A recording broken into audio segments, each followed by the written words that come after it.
lithi omunye izwi lokuhlakanipha, omunye izwi lokwazi, omunye ukukhuluma izilimi ngezilimi, omunye ukhumusha. Uma ngaba liki igama omunye ukube besasokhuluma sonke. So ngine issue ke uMntakadlamini uma umuntu ezothi kugcwele indlu njengamanje sonke lesa speak in tongues. Pray in tongues. Sure. Okay. Ngiyahlangana nenye into in my life years back, over 10 years. Ngiyakhola nabanye bayayenza.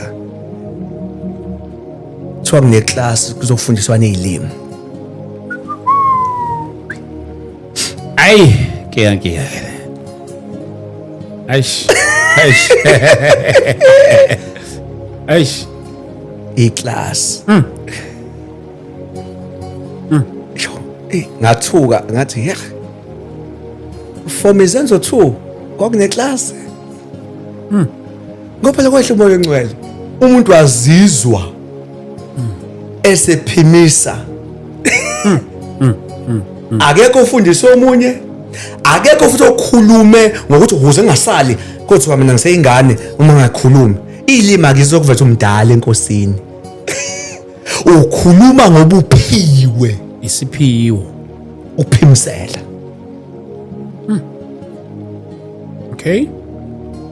And angazi ngizwe sengathi ngaze sikhuze esithi labantu ababekopela mase bekwitiza bodwa umuntu lokho ehlanganise eqwitize ukuthi liyangithusa uma uPaul ebuye veza ukuthi ngelimi umuntu ukhuluma imfihlakalo.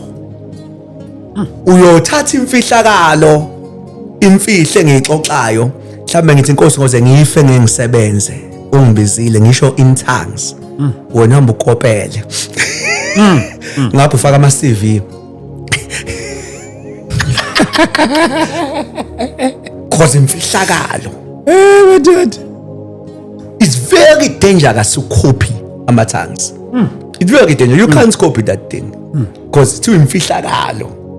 Umuntu asuke ekhuluma thiwa uze uthi uPaul even ingqondo yomuntu ayinaselo. Shutha akhonje ake manje hayi mase beqala benyuka nami ngizofaka ezami ingqondo ayinasisithelo.